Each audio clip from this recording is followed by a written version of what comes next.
নমস্কার বন্ধুরা, সবুজে ভরা বাংলায় আপনাদের প্রত্যেককে স্বাগত জানাই। আশা করি আপনারা সকলে খুব ভালো আছেন ও সুস্থ আছেন এবং ভগবানের কাছে প্রার্থনা করি সারা জীবন আপনারা খুব ভালো থাকুন এবং সুস্থ থাকুন। বন্ধুরা, এখন তীব্র দাবদাহ চলছে আমাদের এই কলকাতার মধ্যে এবং অন্যান্য জায়গাতেও আছে এবং কিছু জায়গাও বিক্ষিপ্ত বৃষ্টি হচ্ছে। এই দাবদাহকে আমাদের একটু কম করার জন্য এখন আমাদের প্রত্যেককে আমাদের ছাদ বাগানগুলোকে গরমের ফুল গাছে ভরিয়ে তুলতে হবে। তাই আজকে এই গরম থেকে টানা একদম পুজো অবধি আমরা এমনই একটি ফুল গাছ বসাবো, যে ফুল গাছটা আমাদের ছাদে থাকলে বা বাগানে থাকলে আমাদের মন খুশিতে ভরে উঠবে এবং সেই ফুলগুলো আমরা ঠাকুরের পায়েও অর্পণ করতে পারবো। তাই বন্ধুরা, আপনারা বুঝেই গেছেন আমি কোন ফুল নিয়ে আলোচনা করতে চলেছি। আমি এখন দোপাটি ফুল গাছ নিয়ে আলোচনা করব, যে দোপাটি ফুল গাছটা আমরা প্রত্যেকেই আমাদের ছাদ বাগানে কম বেশি আমরা চারা করে থাকি। বন্ধুরা, তা এই দোপাটি ফুল গাছগুলো আমরা এই গরম থেকে এখন শুরু করব। এখন থেকে যদি আমরা এর বীজ বসাই তাহলে কিন্তু বর্ষার আগে থেকে আমরা শুরু করে দেবো, ফুল পাপা শুরু করব এবং সারা বর্ষা জুড়ে কিন্তু বৃষ্টির সময় কিন্তু দোপাটি ফুলটা বেশি পরিমাণে হয়। তাই আমরা এখন হাইব্রিড যে দোপাটি ডবল প্যাটার্নের যে দোপাটি ফুলটা হয় বড়, সেই দোপাটি ফুলের বীজটাই আমি আজকে বসাবো, আপনাদের সামনে বসিয়ে দেখাবো। এবং এর থেকে কিন্তু এক একটা গাছে প্রচুর পরিমাণে ফুল হবে এবং রং বেরঙের ফুল হয় এই ডবল প্যাটার্নের যে দোপাটি ফুলটা। বন্ধুরা, দেখি আমি আপনাদের, দেখুন এই দোপাটি বীজটা আমি এখন আপনাদের সামনে বসিয়ে দেখাবো। এই বীজটা কিন্তু ডবল আছে, মিক্সড কালার আছে এবং এটা কিন্তু হাইব্রিড সিড আছে, এর মধ্যে সব বড় বড় ফুল হবে। এই বীজটা আমি এখন আপনাদের সামনে বসিয়ে দেখাবো।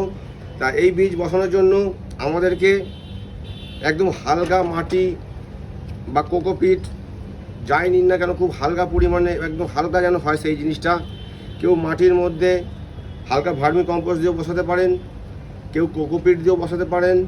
আমি যেমন বসিয়েছি, এটা হচ্ছে ধানের তুষ, পুরোটাই ধানের তুষ আছে, একদম হালকা। আপনারা জানেন ধানের তুষ আপনি এইভাবে ফেলবেন, উড়ে চলে যাবে সব।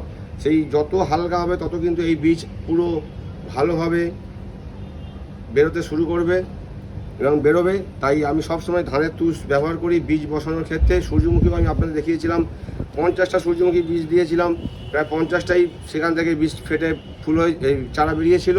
তাই এক্ষেত্রেও আমি কিন্তু এই সূর্যমুখী এই আমাদের দোপাটির ক্ষেত্রেও কিন্তু সেই ধানের তুষই আমি নিয়েছি। তা বন্ধুরা দেখুন, এইটা যে ধানের তুষ আমি হালকা জল দিয়ে ধানের তুষটাকে ভিজিয়ে রেখে দিয়েছি। এরপরে কিন্তু এর উপরে আমি বীজ দেবো, পুরো ঠাসা রয়েছে এর মধ্যে ধানের তুষ এবং হালকা ভিজিয়ে রেখেছি। দেখুন এবার বন্ধুরা দেখিয়ে দিই আপনাদের। দেখুন এই একটা প্যাকেট আছে এবং এই একটা প্যাকেট, আমি এই প্যাকেটটা ছিঁড়েছি। এই যে এই দেখুন আমার মুখটা ছেঁড়া রয়েছে, এইটা ছিঁড়ে আমি বীজটা নিয়েছি আর এটা এখনও গোটা আছে, এটা আমি মাটিতে বসাবো।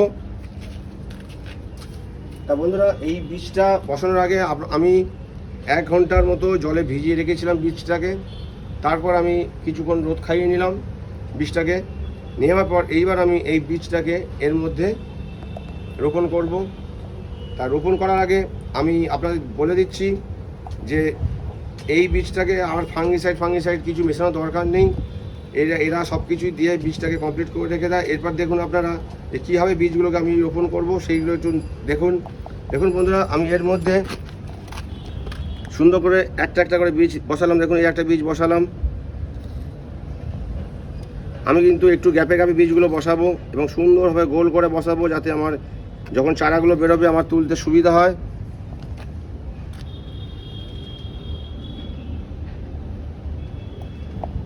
জাস্ট হালকা করে আমি দিয়ে দেবো।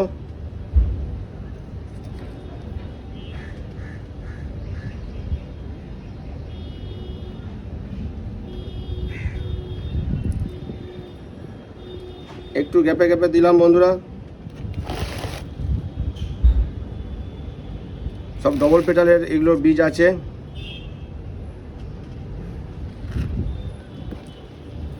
আমি প্রথমে একটা রাউন্ড দিয়ে দিচ্ছি, তারপর আমি বীজগুলোকে এমনি দিয়ে দেবো। দেখুন অনেক বীজ আছে, একটা একটা করে দিতে গেলে ভিডিও অনেক বড় হয়ে যাবে।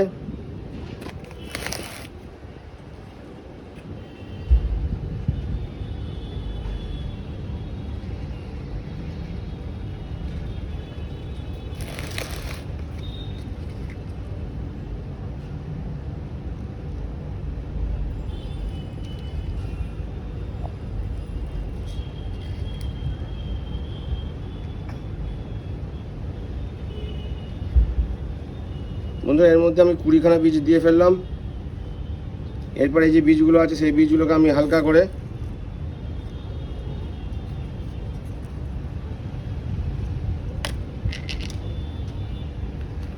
আপনারা যদি একটু গ্যাপে গ্যাপে বীজগুলো দেন তাহলে কিন্তু যখন চারাগুলো বেরোবে তখন তুলতে সুবিধা হবে আপনাদের।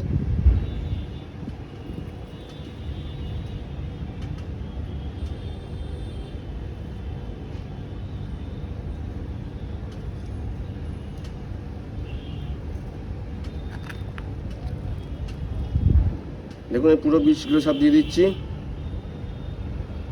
একটা সার্কেল ধরে ধরে দিলাম যাতে কারোর সঙ্গে কারোর না লেগে থাকে।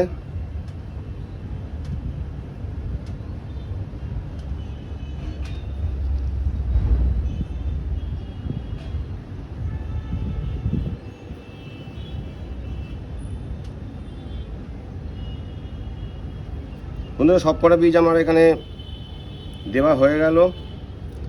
এরপরে হচ্ছে আসল কাজটা হচ্ছে এরপরে আপনারা এর উপরে একটা হালকা লেয়ার দিতে হবে আপনাদের। আপনারা যদি ভাবেন আপনারা হালকা মাটি একদম ঝুরঝুরে মাটি নিয়ে সেই মাটির সঙ্গে আপনারা যদি পারেন পাতা সার বা ভার্মি কম্পোস্ট সেটাও হালকা করে ছড়িয়ে দিতে পারেন, দিয়ে তার উপরে হালকা জল দিয়ে দেবেন এবং দেওয়ার পর আপনারা সেইটাকে যে পাত্রটায় আপনারা বীজগুলো বসাবেন সেই পাত্রটাকে হালকা একটা পেপার দিয়ে আপনারা ঢেকে নেবেন। দেখুন এরকম খবরের কাগজ দিয়ে আপনারা পুরো ঢেকে দেবেন। ঢেকে দেওয়ার পর আপনারা ছাওয়াযুক্ত জায়গায় আপনারা রেখে দেবেন কয়েকদিন। তারপর দেখবেন 4 দিনের পর থেকে 5 দিনের মাথা থেকেই প্রায় সব কটা যদি ভালোভাবে আপনারা দেন দেখবেন জার্মিনেট করে যাচ্ছে, মানে অঙ্কুরোদ্গম হওয়া শুরু করে দেবে। তাই আমি এইটার উপরে সেই ধানের তুষি দিয়ে দেবো হালকা। দেখুন আমার ধানের তুষ কত হালকা, যাতে দেখুন যাতে জার্মিনেট হতে সুবিধা হয়। তাই আমি এর উপরে হালকাভাবেই কিন্তু এই ধানের তুষি আমি ছড়িয়ে দেবো। দেখুন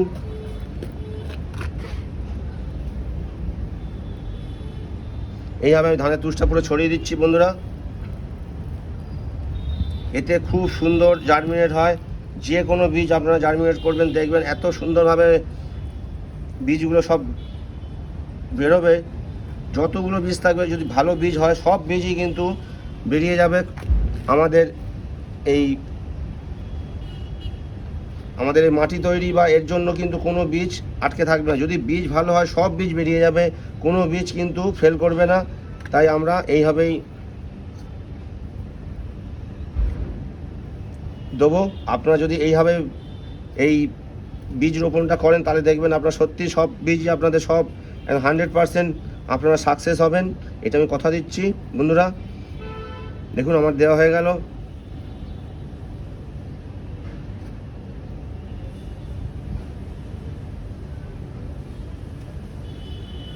দিয়ে দিলাম। এরপর বন্ধুরা হালকা একটু জলের লেয়ার দিয়ে দেবো। আমি আগেই বললাম আপনাদের জল দিয়ে দিতে হবে, কোনো চাপাচাপি করার দরকার নেই। দেখুন বন্ধুরা আমি হালকা করে একটা জলের লেয়ার দিয়ে দিচ্ছি।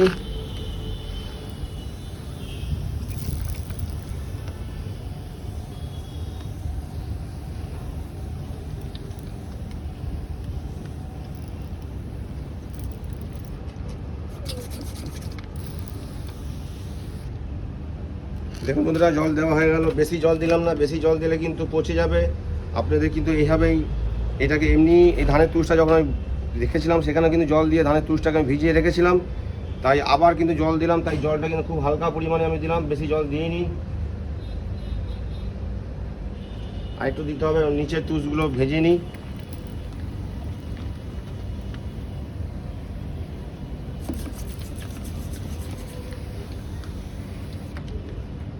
বন্ধু আমার দেওয়া হয়ে গেছে জল। এরপর যা বললাম আপনাদের, এবার আমি এটাকে হালকা কাগজের একটা ঢাকা দেবো, দিয়ে কি আমি সেফটি জায়গায় রেখে দেবো যাতে কোনো রোদ্দুর না আসে। দেখুন আমি এইটা দিয়ে ঢেকে দেবো এই পেপারটা দিয়ে।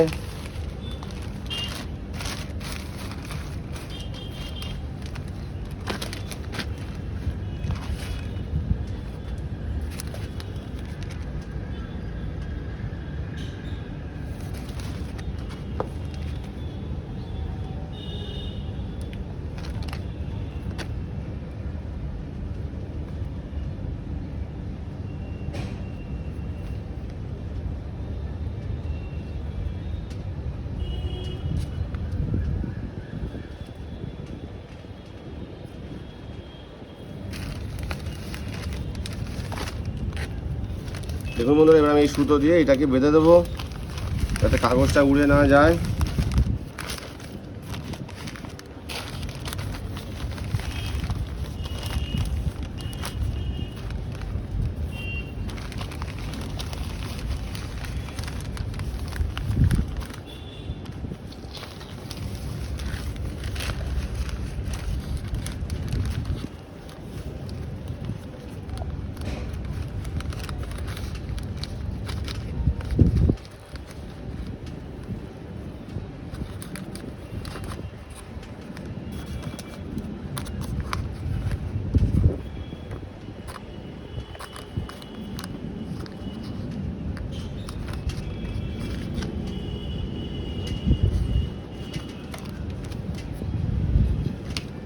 বন্ধুরা আমি বেঁধে দিলাম, দেখুন কাগজ দিয়ে পুরো ঢেকে দিলাম মুখটাকে।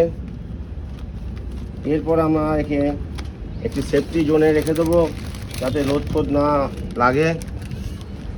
আসুন দেখুন বন্ধুরা, আসুন আপনারা দেখে নিন আমি কোন জায়গাটা এসে বসাবো। দেখুন এইটাকে আমি একদম সেফটি জায়গায় বসিয়ে দিচ্ছি। আমি একে ওই ভেতরে রেখে দেবো ট্যাঙ্কের তলায়। এখানে কিন্তু রোদ যায় না এবং খুব হাওয়া রয়েছে, তাই আমার বীজগুলো কিন্তু সুরক্ষিতভাবেই খুব সুন্দরভাবেই বীজগুলো বেড়ে উঠবে। এবং এর তলায় কিন্তু আমার এই প্লেটগুলো আছে যাতে জলের কোনো বৃষ্টি হলেও কিন্তু জল এতে লাগবে না বন্ধুরা। তাহলে এইভাবে আমি বীজগুলো বসালাম। এরপরে যখন বীজগুলো জার্মিনেট হবে আমি সেই ভিডিও আপনাদের ছাড়বো। তাহলে আপনারা এখনই থেকেই দোপাটি চারা বা বীজ যদি সংগ্রহ করেন, বীজ কিনলে সুবিধা হবে। এই বীজের প্যাকেটগুলো আমার 40 টাকা করে মনে হয় নিয়েছিল। আপনারা প্রায় 50 টাকার উপর চারা পাবেন যদি সঠিকভাবে বসাতে পারেন। আর দোকান থেকে কিনলে এই গাছ আপনারা কিন্তু 50 টাকা করে পাবেন, এই 5 টাকা করে পিস হয়তো পাবেন। তাও কালার কীভাবে হবে জানা নেই, এতে কিন্তু অনেক রকম কালার পাবেন আপনি। তাই বীজ কিনে নেওয়াই মনে হয় আমার পক্ষে ভালো। তাহলে বন্ধুরা, ভিডিওটা যদি ভালো লাগে দয়া করে একটা লাইক করে দেবেন। আর যে সকল বন্ধুরা আজকে আমার নতুন ভিডিও দেখছেন তাদেরকে আমার করজোড়ে অনুরোধ, আমার সবুজে ভরা বাংলা গার্ডেনিং রিলেটেড ইউটিউব চ্যানেলটাকে সাবস্ক্রাইব করে পাশে থাকা বেল আইকনটা প্রেস করে দেবেন, যাতে আমি যখনই কোনো নতুন ভিডিও আপলোড করব আপনি সর্বপ্রথম দেখতে পারবেন। এবং আপনার যদি কোনো রকম কিছু আমার ভিডিও দেখে খারাপ মনে হয় আপনি আমাকে কোয়েশ্চেন করতে পারেন। তাহলে বন্ধুরা, আজকের মতো ভিডিও এখানেই শেষ করছি। আপনারা সবাই ভালো থাকবেন, সুস্থ থাকবেন, ভগবানের এই কামনা করি। আমরা সবাই মিলে এই গরমের মধ্যে প্রচুর পরিমাণে গাছ করব এবং গরমের মধ্যে নিজের প্রোটেকশান নিতে হবে আগে। কারণ আমরা যদি ভালো না থাকি তাহলে কিন্তু গাছকে আমরা ভালো রাখতে পারবো না। তাই নিজের প্রোটেকশান আগে আমাদের নিতে হবে। এই বলে আজকে ভিডিও শেষ করলাম। সবাই ভালো থাকবেন, ভগবান আপনাদের মঙ্গল করুন। নমস্কার।